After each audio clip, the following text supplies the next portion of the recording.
Tinapay mula sa langit. A daily morning devotion with CRC Family.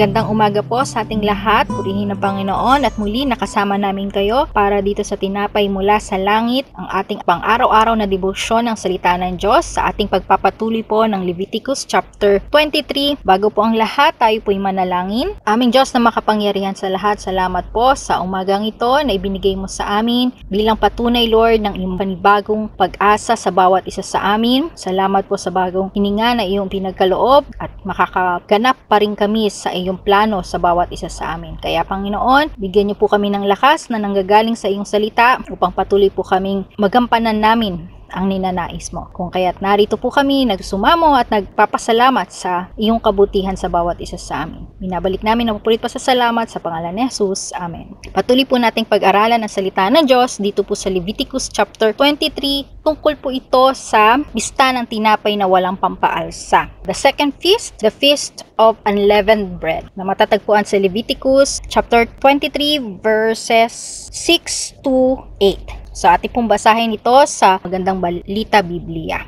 Verse 6, kinabukasan ay pista ng tinapay na walang pampaalsa. 7 araw kayong kakain ng tinapay na walang pampaalsa. Verse 7, sa unang araw magkakaroon kayo ng banal na pagtitipon, huwag kayong magtatrabaho. Verse 8, 7 araw kayong mag-aalay kay Yahweh ng handog na susunugin. Sa ika-7 araw, muli kayong magkakaroon ng banal na pagtitipon, huwag kayong magtatrabaho. Pagpalain ang salita ng Diyos sa ating pagkakabasa ng kanyang salita. Sa ating binasa, bakit kinakailangang magdiwang ng pista ng tinapay na walang pampaalsa? Ito po ay paggunita kung saan sa ating napag-aralan po sa Exodus chapter 12, nakalaya ang mga Israelita mula sa pagkakaalipin sa bansang Ehipto. At pangalawa po, ito din po ang kanilang pagkakaroon ng kalayaan mula sa 430 years na paninirahan sa Ehipto. At tinawag din sila unang paglabas nila bilang isang bayan, isang banal na bayan ng Diyos. Doon po nagsimula ang pista o itong Paskwa, ang pagdiriwang ng Paskwa upang gunitain ang kalayaan nila bilang alipin ng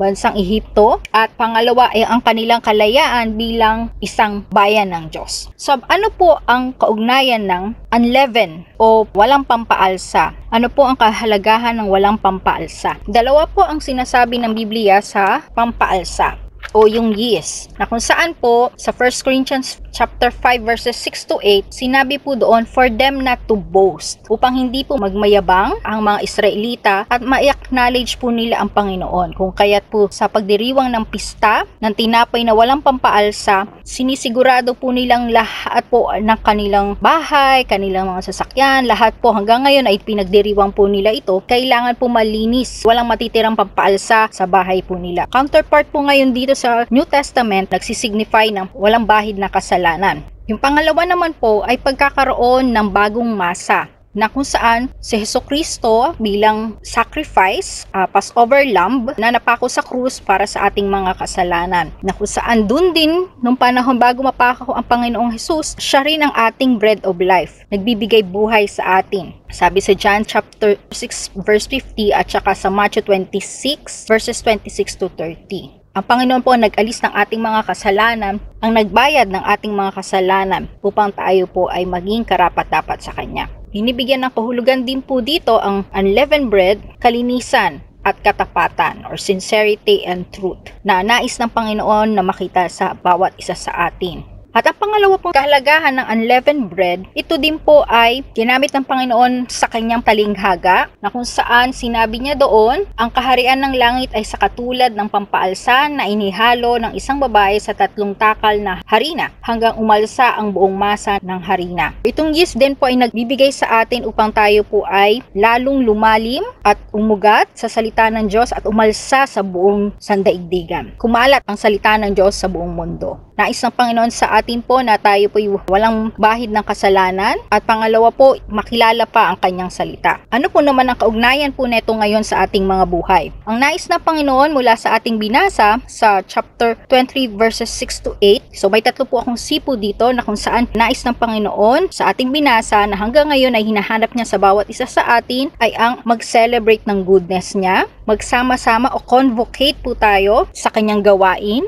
At pangatlo po is to confer. Tayo po'y magdala ng handog na susunugin sa Panginoon. Ngayon po, ang ating mga handog ay nagsisignify na lang po ng ayon sa ating makakaya, ayon sa dami ng ating pagpapalang tinanggap mula kay Yahweh na inyong Diyos. Sinabi po yan sa Deuteronomy chapter 16 verse 17. So, nais po ng Diyos na tayo po'y mag-celebrate, mag-convocate at mag-confer upang pasalamatan po siya sa ginawa ng Diyos sa ating mga buhay. Noong unang panahon, para sa mga Israelita, ninanais po ng Panginoon na ito po'y gunitain taon-taon. Ganon din po tayo sa pagkakakilala natin sa Panginoon. Tayo po'y magsaya at magkaroon ng pista, pasasalamat. Naghahanap po ang Panginoon ng may sincerity and truth sa ating pagsamba sa Kanya bilang paggunita ng Kanyang pagsugo ng Kanyang anak na si Jesucristo dito sa sanlibutan upang tayo pong lahat ay maligtas. Kaya po patuloy po tayong magpasalamat, mag-celebrate, mag-convocate at mag-confirm sa Panginoon dahil hinahanap niya po ito sa bawat isa sa atin. Kaya tayo po'y manalangin. Aming Diyos na makapangyarihan sa lahat, salamat po sa iyong kabutihan. Salamat po Panginoon dahil pinakita mo po sa amin ang kahalagahan ng pagdiriwang ng pistang ito na kung saan pinadala mo ang iyong anak na si Jesucristo upang siya po ang magbayad sa aming mga pagkakasala at patuloy kaming maligtas. Hindi lang po Panginoon maging religious ito or maging tradisyon ito, kundi ito po'y personal na relasyon namin sa iyo na sa bawat araw naming natatanggap, kami po'y magpapasalamat, kami po'y tutungo sa iyong bahay-sambahan at kami po'y mag-aalay ng handog para sa iyo upang pasalamatan ka, upang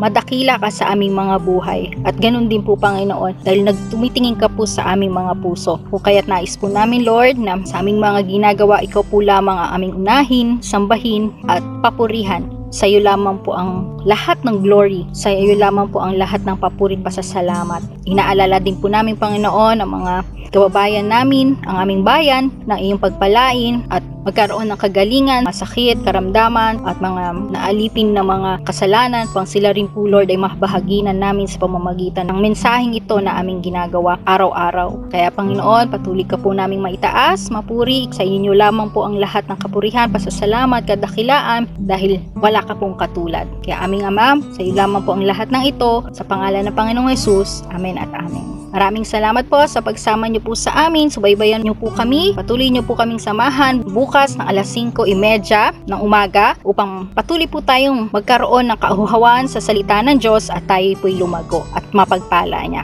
Ito po si Pastor Gadli Castro Mayor. God bless us all. To God be all the glory. Magandang umaga po.